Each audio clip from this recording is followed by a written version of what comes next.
Okay, part two of the series on the design principles and elements. We finished with balance, so we're going to start with that. Balance is an equilibrium.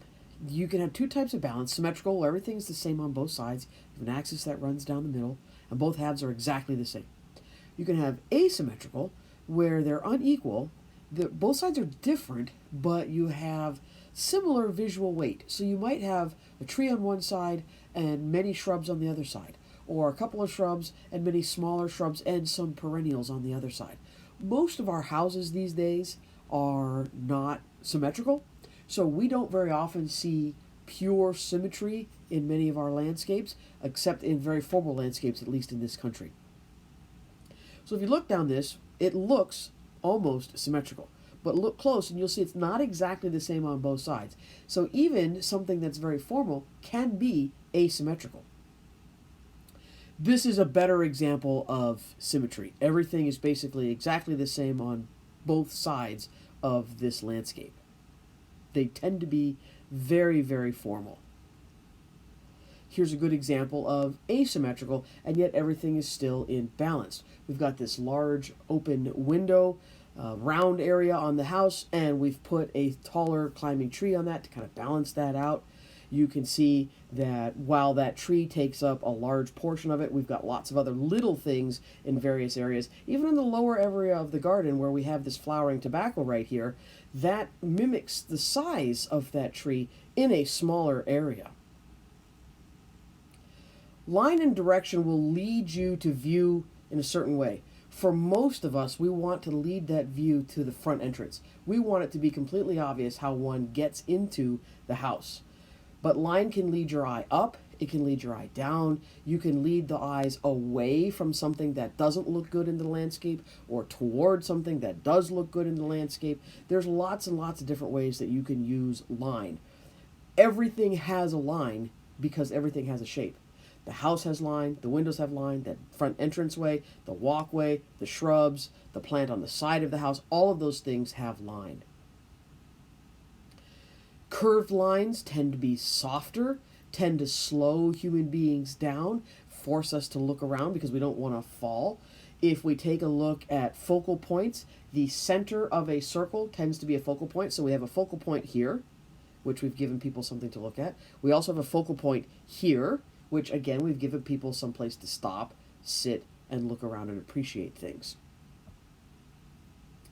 If we look at all of the curves here, you can still see various focal points and various line being driven in different directions. We are stopping a view back here, but it's still giving us various things to look at. We are curving in around all of these pathways, again, slowing people down, making them look at things. So even within a very formal looking garden, you can use curves and line to direct movement through the landscape. Here, again, a very formal looking garden, but it's not quite exactly symmetrical. So you may have individual parts that are symmetrical, you may have individual plants that are being cared for in a very formal manner, and yet the curves slow us down, force us to stop and look at things. The lines of the various plants force your eye up or down. You are forced to mimic different things. So here we have this part of the building back here, and that same thing is being mimicked in these plants. So we tend to like things in groups of three. The three doesn't have to be exactly the same thing, and they don't necessarily have to be right next to each other to allow the eye to be driven. And because we've framed this, we are looking through this picture frame at the rest of that garden. So we force the eye through that picture frame by planting those two trees in that location. We do like to provide focal points. So we can have one primary focal point where people are definitely looking at that thing. We can also have various other secondary focal points driving our eye through other parts of the landscape. We, as human beings, can see an individual thing very, very well. We find it very difficult to look at all parts of the landscape at the same time.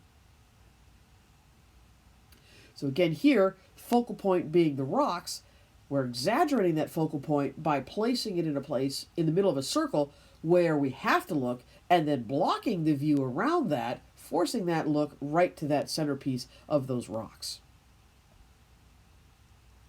Where's the line being drawn to here? Well, you can see all of the circles driving right toward the center, driving right toward that fountain. Makes sense. You want people to look at that particular focal point. But once you're done looking at that, now we can start looking around and seeing secondary places that the designers wanted us to look at. Same thing here. We've got primary focal points, we've got secondary focal points, and this is important for particularly large gardens, simply because you're going to have people walking around this pond, and you want them to stop and look at things at certain points. So you provide areas for them to stop, and then you provide something for them to look at. This is an easy one. Repetition is very easy to do. Repetition can come in all kinds of things. A fence is a repeated all throughout the yard. A sidewalk or a paver patio are repeated all throughout that various thing. You could repeat colors. You could repeat various plants. You could repeat a pattern of colors. So anything that you can think of can be repeated. So here, repetition of white. Everything there has either white flowers or silver white foliage, including the rocks in the background, which, yeah, they're kind of a dusty white, more of a gray, but that's still within that same color frame and repetition within that wall as well. More whimsical, repetition of the color of the house with the flowers in the garden. Open areas we often think of as this is the place that I'm using my landscape. I have a lawn for playing. I have a lawn for entertaining. I have this very large patio with things around it, and I entertain on the patio. So we tend to think of those as our usable spaces, but those quote-unquote empty spaces balance out the spaces that we're using for plant materials or other features of the yard. And how are we going to transition from those spaces into gardens, into other parts of our landscape? Do we transition from on a large patio or a deck, for example? This is the area where we're sitting and chatting. This is the area over here where maybe I'm prepping my food. This is a different area where I'm eating. Or are we combining all of those sorts of things? We've also got lots of transitions from inside to outside. So in this example here, a patio is the transition from the patio probably being square, rectangular in shape, mimicking the house with its square and rectangular rooms, and that then we move into a more curvilinear lawn from there. Transitions can be abrupt and weird. If we take a look at this here, we've got a transition from that little play area with the lumber into the lawn, but we're not quite transitioning to the lawn because we've got those paver blocks there. The garden sort of comes into the lawn with that one plant there. Again, you don't have to like it, but you look for different ways to transition. Here we're transitioning from the house to a front patio, but we're mimicking still a room because we've given a window. The ceiling becomes the plant material that's growing overhead. Paintings on the walls and those sorts of things mimic the things that we might have inside. So this is kind of a transition room to outside.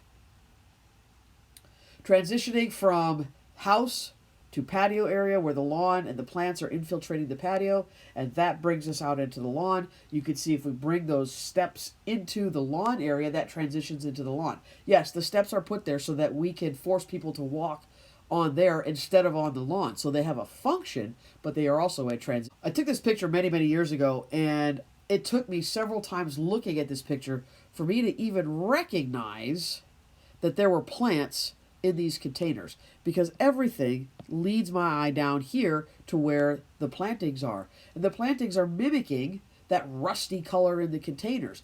Look at the various ways that color interacts here. Where is our repetition? We've got repetition of trees, we've got repetition of plant materials, we've got repetition of hardscape materials, we have repetition of color between here and here. So there's lots of things that we could do to utilize all of these elements and principles, even in a very simple garden. Gardens can be very formal. You could see lots and lots of perennial gardens. This is an obvious symmetrical area right here. But if we take a look, despite the fact that these plantings are very, very similar, and it looks like it's symmetrical if we run this way, but it is not 100% symmetrical. Each one of those 4 little planting beds with those perennials is just a little bit different, even though we are repeating plants throughout each one of them, which ties them all together. Light is a tough one to play with. Light is the one thing in our landscape that will change every minute. So if you go out in a landscape at 8 o'clock in the morning and you go out in a landscape at 8 o'clock at night, they look vastly different.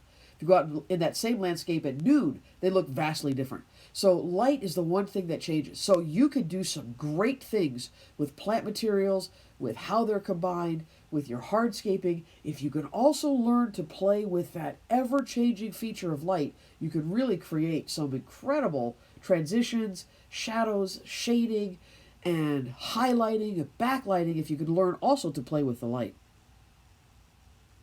Light allows contrasts. Now, light's not the only thing that contrasts. We've talked about combining bold texture with fine texture, small things with large things, keeping heights very similar, and then interspersing something that's very, very tall, weeping, different habits, weeping, mounded, trailing, all sorts of things. So all of those are different contrasts within the landscape. This one looks very, very similar. It's very formal. It looks like I don't need to walk through there, but if you look closely, each one of those little tiny beds is just a little bit different. So if you wanted to see the ones in the back, you'd actually have to walk through there. That's generating rhythm, forcing interaction with the art. In this case, the art is the landscape. Different textures create contrast. Different types of light. At first glance, this may look like just a jumbled mess of grasses, but if you look underneath here, it's very, very dark. We've got all the light reflecting off of different areas of the grass, so this is actually playing with the light that's reflecting off of these grasses. You might look at this and go, I don't really like those pencils, and that might be your first response. Or you might go, oh, that's very different. But contrasting forms. So we've got these kind of pencil forms, we've got the weeping forms in the background, these mounding forms, we've got these trailing forms in the front. So there's lots and lots of different forms here. So the contrast here really comes in the form in addition to the colors that are happening. But look where the repetition is. We're repeating the red on the building, the red in the walls, and the red within the plant. Similar to the other picture, a little bit closer in, this is where we are playing with light. We've got some really nice shadows in there. We've got some really nice light reflecting off of the grasses. The light coming off of that rock and that rush in the middle with the browns at the top looks absolutely fantastic. So here, while we're not playing a whole lot with varying textures, we're emphasizing the light that happens at certain times of day, at certain times of year with this part of the garden. Backlighting things. So the light comes through things, can really emphasize certain parts of plants. Grasses are great for that. Look at this garden. There's not a lot going on in terms of color. It's mostly green. Where's the light coming from? That amazing blue that's happening in the middle of that particular garden. There's a lot going on in this garden. Shadows, shade. Here's a garden down in a gully. You can see it's very rocky, very shady. And where's the interest coming from? The interplay of light and shadow between the plants and the rock. And finally, we have to pull things together. We want things harmonious, and utilizing repetition and variety and balance will provide the unity and the harmonious relationship between all of the different parts of your landscape. What's providing unity here? Well, we've got this symmetrical looking landscape. We've got a fence surrounding those sorts of things. Yeah, you might have put the fence there to keep the deer out. But the reality is that fence ties everything together. Doesn't have to be complicated. It doesn't have to be big. Here we've got these impatiens running through all of the other plants, tying everything together. Take a look at the art that is landscape. It is definitely an art form to do design.